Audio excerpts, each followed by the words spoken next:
This is not about Nykaa at all.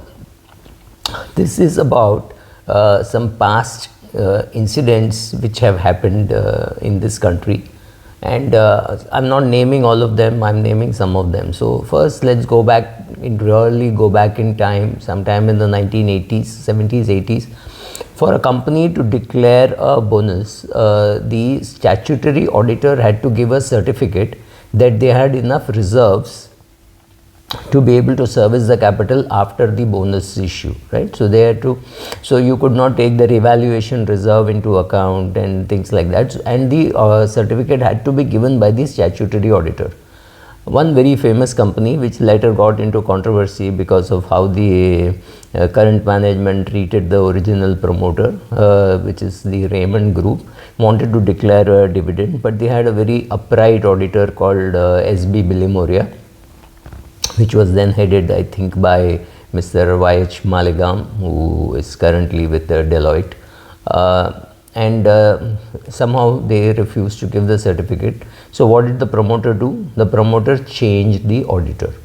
Did it impact the share price? Maybe, but there was no social media to talk about it, etc. And today, even today, Raymond is a big company, and this is exactly what they did. So this is one. Second, Reliance had placed a huge number of shares with Morgan Stanley, and after placing that at a particular price, they priced at a discount with UTI. This was perhaps a much bigger deal. Obviously, Morgan Stanley was very angry with what happened, and they were screaming and shouting, fretting and fuming, called the broker and said, this is not how it is to be done. You cannot do this. So the broker may have panicked. He went to Dhirubhai Ambani and said, look, they are threatening to dump the shares.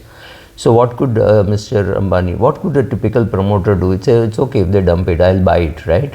But you have to have your business sense. So he said, fine, let them sell, I'll sell before they do. So he had sold the shares, he was selling the shares faster than Morgan Stanley could, and the price crashed, but I'm sure he knew what to do after that.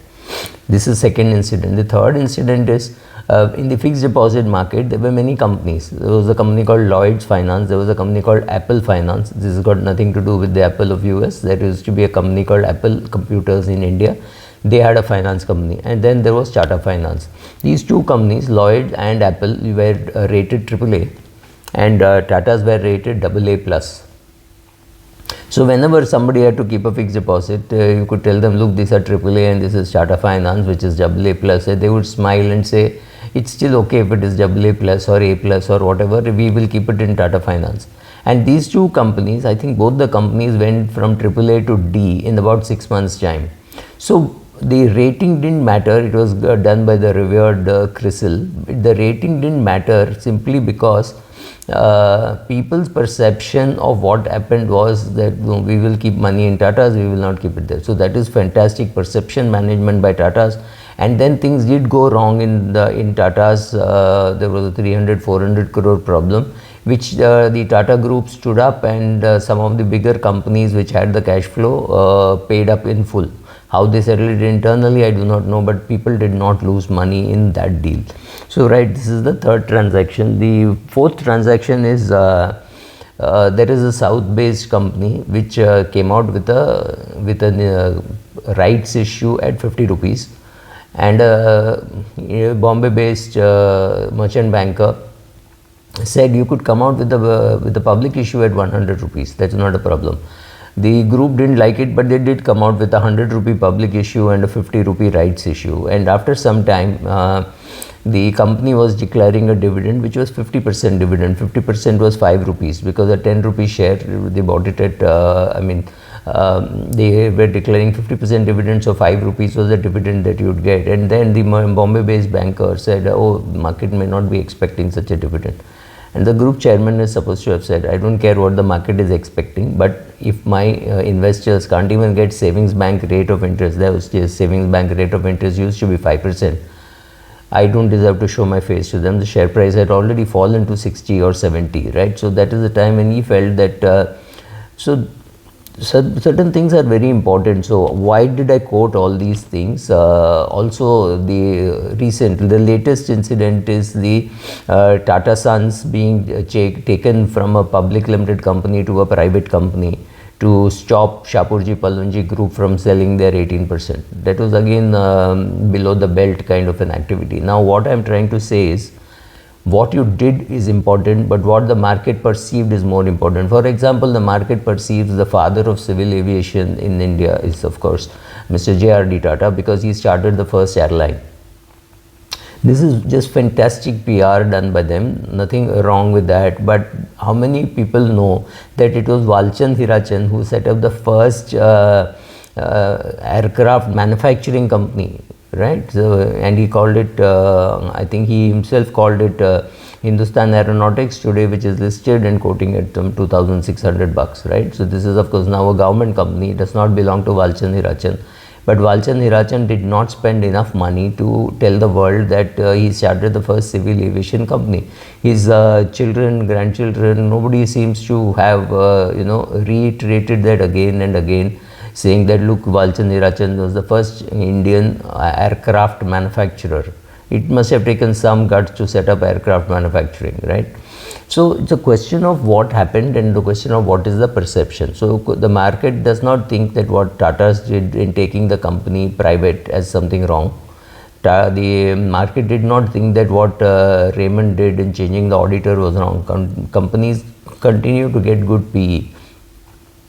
However, if you are good at perception management, if you are busy managing perception and not doing the business, the question is who is doing the business, right? So normally you get PR agencies to manage the perception of what they think about your company, etc., etc. So you can do that for some period of time, and there are some companies which have done it for 2-3 decades, and they tell the whole world a story saying that they're very successful and great company, but they have no cash flow, right? But they have been able to pull that along, but they may be very small, but even the huge companies have managed the PE of the company. It's not very easy, but it has to be done. Does it mean I condone what Nykaa did? No, I'm not even getting into what Nykaa did, right? So that's not my area. I'm just saying that market perceptions have to be managed, but the job of the company is to go out there, build market share. Very many people don't understand that money gets only discovered in the stock exchange. It doesn't get made in the stock exchange. So if I have to run a company, I have to sweat it out, I have to create plans, I have to implement it, I have to recruit people, put up factories, manufacture, build brands, and that is how I make money. I don't make money because I am listed. I made money there. Now the market is recognizing my effort. That is what the market does. So if you think you can come to the market and make money and you can manage perceptions without toiling, that is wrong. It does not happen that way. There are some people who can create this image for some period of time, and after that they just disappear, right? So there are people who will be able to tell you, oh, come to me and I will create all this for you. I will do the PR, I will talk to the right channels, I will do this and I will do that. Yes, all that perception management can be done. But if you don't go out there and earn money and pay taxes and pay dividends and do that for a long period of time, you cannot get a good price for a long period of time. The market is a clear function in the long run of how much you earn and how much is your EPS, and how much is the PE. PE is the price equity ratio, but largely it is the perception management. If the companies, if the shareholders think that the company is good, like take the HDFC group, they always used to get a better PE than the ICICI group, but sudden favorite now is ICICI group, because we are talking of HDFC without Deepak Parekh and ICICI. So ICICI and HDFC now are on par if there is no Deepak Parekh in HDFC group. Now what will happen is the PE and the price to book ratio and all that will change, and therefore you see the departure of Mr. Parekh from the HDFC group, which is impacting the valuation, say HDFC Life and HDFC Bank. Is it good? Is it bad? I'm not getting into that. But given a period of time, over the next 3-4 years, if HDFC continues to grow at say 15, 18, 20%, HDFC Life continues to grow, it is profitable, and all those things do happen, the PE and the price to book ratio will come back. But if it doesn't happen, then the PE and the of HDFC Life and HDFC Bank will keep going down, or it will look like any ordinary bank, right? It is no longer that halo around the brand, and the PE perception will change. So that is going to happen. What is going to happen in case of Nykaa? I have no clue. There will be people who say, oh, bad corporate governance, so we should sell off all the shares. And this is exactly a time when people will be saying, this is the best time to be buying Nykaa, because you will never get it at such a low price. Everybody is thinking of selling Nykaa, right?